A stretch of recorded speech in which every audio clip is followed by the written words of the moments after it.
dernier chapitre dans l'évangile de Jésus-Christ selon saint Luc. Oh, mon Dieu, mon Dieu, mon Dieu. On en vient presque à regretter à la fin de cet évangile tellement il y avait des merveilles. Luc, chapitre 24.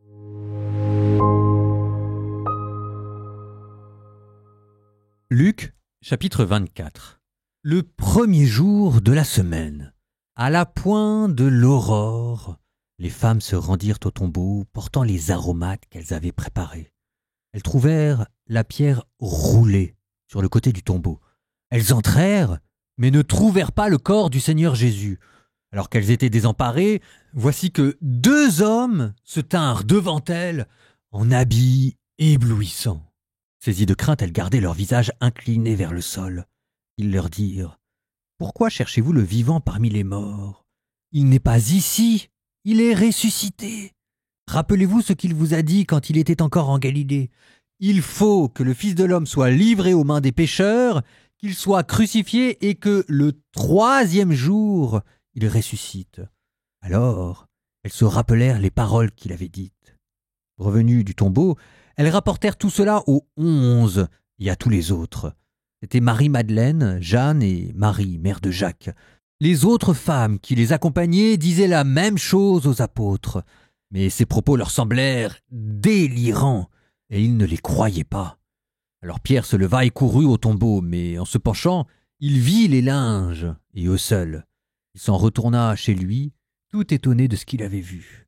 Le même jour, 2 disciples faisaient route vers un village appelé Emmaüs, à 2 heures de marche de Jérusalem, et ils parlaient entre eux de tout ce qui s'était passé.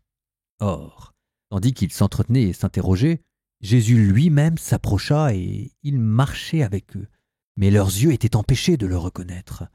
Jésus leur dit : « De quoi discutez-vous en marchant ? » Alors ils s'arrêtèrent, tout tristes. L'un des 2, nommé Cléophas, lui répondit : « Tu es bien le seul étranger résidant à Jérusalem qui ignore les événements de ces jours-ci. » Il leur dit : « Quels événements ? » Ils lui répondirent : « Ce qui est arrivé à Jésus de Nazareth. Cet homme qui était un prophète puissant par ses actes et ses paroles devant Dieu et devant tout le peuple. Comment les grands prêtres et nos chefs l'ont livré, ils l'ont fait condamner à mort et ils l'ont crucifié. Et nous espérions que c'était lui qui allait délivrer Israël. Et avec tout ceci, voilà déjà le 3e jour qui passe depuis que c'est arrivé. À vrai dire, des femmes de notre groupe nous ont remplis de stupeur. Quand, dès l'aurore, elles sont allées au tombeau, elles n'ont pas trouvé son corps.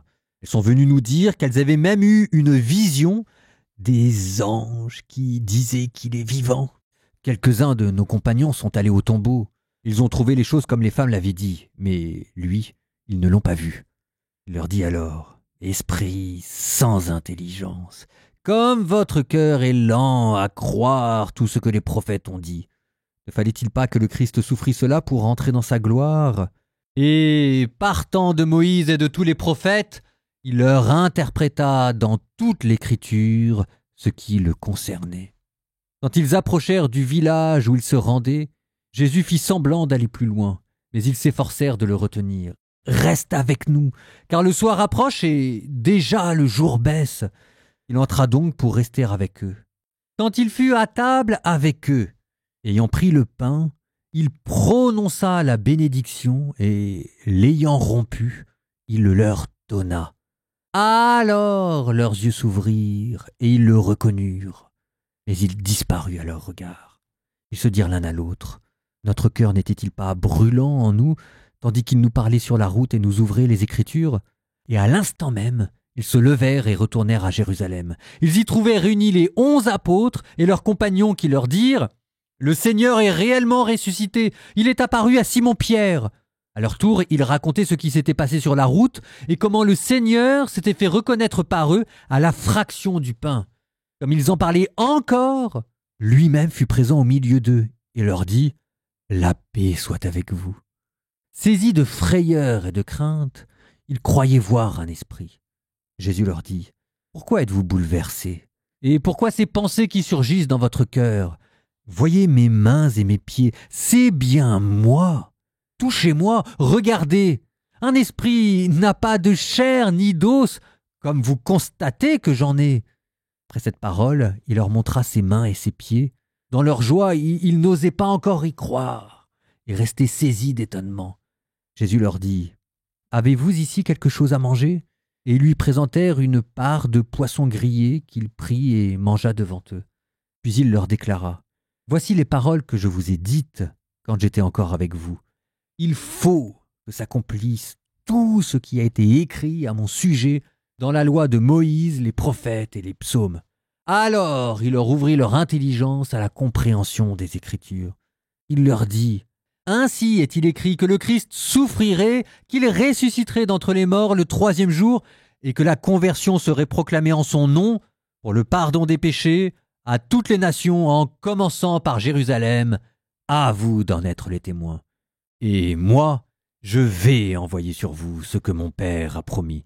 Quant à vous, demeurez dans la ville, jusqu'à ce que vous soyez revêtus d'une puissance venue d'en haut. » Puis Jésus les emmena au dehors, jusque vers Béthanie, et levant les mains, il les bénit. Or, tandis qu'il les bénissait, il se sépara d'eux, et il était emporté au ciel. Ils se prosternèrent devant lui, puis ils retournèrent à Jérusalem en grande joie. Et ils étaient sans cesse dans le temple à bénir Dieu.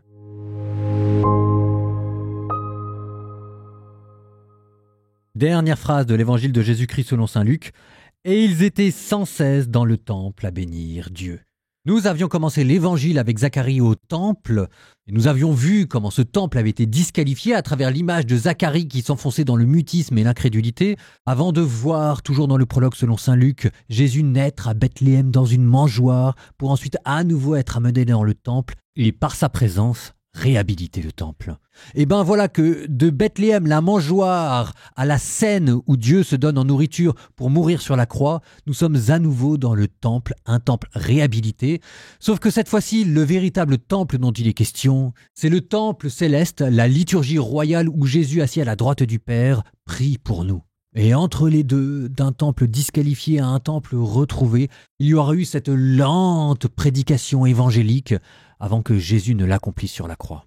On l'a dit, le monde vient d'être sauvé, pas d'abord par la résurrection de Jésus, si j'osais en caricaturant, mais parce que sur la croix, une justice qui condamnait a été remplacée par une autre justice qui voulait sauver.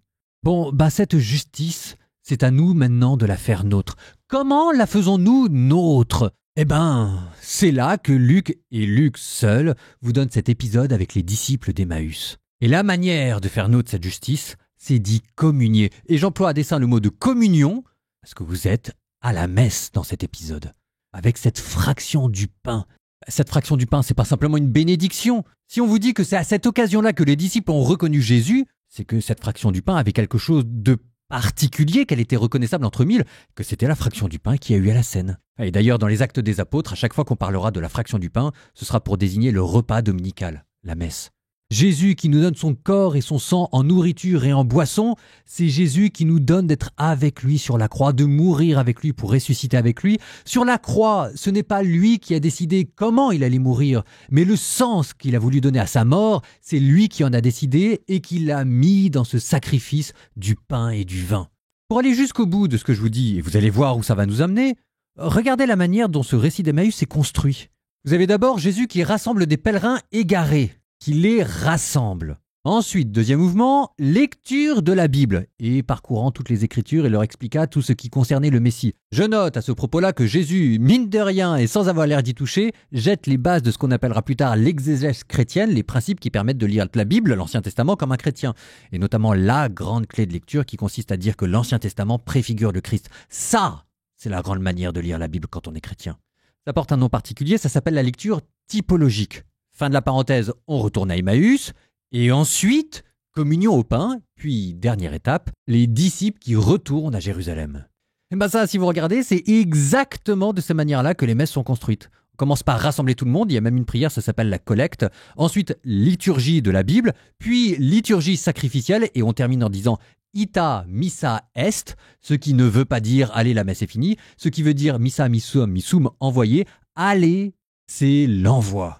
Vous allez me dire, c'est juste un hasard. Non, c'est pas un hasard. Vous êtes ici le dimanche de la résurrection, et la première chose que Jésus fait le dimanche, le premier jour où il est ressuscité, c'est la messe. C'est ce qu'il avait dit au dernier repas. Faites cela en mémoire de moi. Le dernier repas, c'est la première messe avant que le Christ ne meure.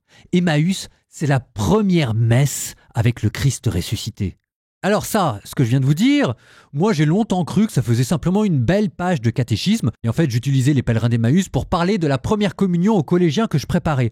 Jusqu'au moment où j'ai découvert que Emmaüs, c'était pas tout à fait hasard si dans l'évangile selon saint Luc, on vous le met avant les disciples. Regardez, Jésus apparaît en chemin à 2 disciples qu'on connaît ni d'Adam ni d'Ève ailleurs, et ensuite on retourne à Jérusalem et là il apparaît aux disciples. Ça veut dire que le véritable modèle d'apparition, c'est pas Jésus qui apparaît aux disciples, c'est Jésus qui apparaît aux pèlerins d'Emmaüs dans Luc. Et même, regardez cette phrase qui est au cœur de ce récit, et vous allez voir jusqu'où ça va nous emmener. Quand il fut à table avec eux, ayant pris le pain, il prononça la bénédiction et l'ayant rompu, il leur donna. Alors leurs yeux s'ouvrirent, et ils le reconnurent, mais il disparut à leur regard. Mais c'est quand même étonnant que ce soit au moment de manger le pain que le Christ ressuscité qui leur apparut disparaît. Et c'est là que des pèlerins d'Emmaüs, on en vient à vous. Parce que les véritables pèlerins d'Emmaüs, mes petits bichons, c'est vous. Vous n'avez pas vécu au 1er siècle. Vous ne faites pas partie des 12 disciples. Alors est-ce que ça veut dire qu'on a moins de chance parce qu'on verra jamais Jésus? Luc vous dit exactement l'inverse. Luc vous dit que la messe, c'est un rite qui a été construit pour être votre propre récit d'apparition. C'est à la messe que Jésus se tient là, sous vos yeux, et que vous devenez témoin de sa résurrection. Je le redis, le récit d'Emmaüs est construit comme un récit d'apparition pour que vous puissiez avoir votre propre récit d'apparition. Et une fois qu'on a dit ça, là on retourne à l'histoire. Là, avec les pèlerins d'Emmaüs, on retourne à Jérusalem. Sauf que cette Jérusalem dans laquelle ils retournent, c'est plus tout à fait cette Jérusalem terrestre, mais la Jérusalem céleste. Là où le Christ a été enlevé, là où les apôtres règnent pour l'éternité pour juger les 12 tribus d'Israël, comme disait Jésus, et là où le Christ, dans sa liturgie céleste, continue de s'offrir pour nous. L'essentiel a été dit, la communion au pain et au vin, qui vous fait communier à la mort de Jésus et qui vous fait voir Jésus. Nous terminons par une prière. Au nom du Père et du Fils et du Saint-Esprit, Amen. Seigneur Jésus, toi qui es le compagnon de nos routes, parce que ce chemin vers Emmaüs, c'est le chemin de ma vie. Moi qui suis un pèlerin qui va de la Jérusalem terrestre à la Jérusalem céleste. Toi qui rejoins mes pas quand mon cœur est lourd. Ouvre mes yeux à ta présence. Quand ta parole est proclamée, fais brûler mon cœur. Quand tu me fais découvrir les Écritures, agrandis l'espace de mon cœur. Quand le pain est rompu sur l'autel, donne-moi de te reconnaître vivant et de m'unir à toi, toi qui te livres encore pour moi. Et quand la messe s'achève, quand Seigneur, j'ai l'impression que tu disparais sous mes yeux, que ce ne soit pas dans la tristesse, mais que ce soit comme un envoi pour devenir témoin de ta résurrection. Reste avec moi, Seigneur, car le soir tombe, déjà il se fait tard, mais avec toi, je serai dans ce jour nouveau, l'aurore d'une vie éternelle. Mes pas seront à nouveau affermis, et si pèlerin j'ai été, pèlerin je le redeviendrai, j'aurai à nouveau la force de retourner vers cette Jérusalem, comme les pèlerins d'Emmaüs qui retournèrent vers Jérusalem, mais cette fois-ci ce n'était plus la Jérusalem terrestre, mais cette Jérusalem céleste vers laquelle ils arrivèrent. Seigneur, reste avec moi.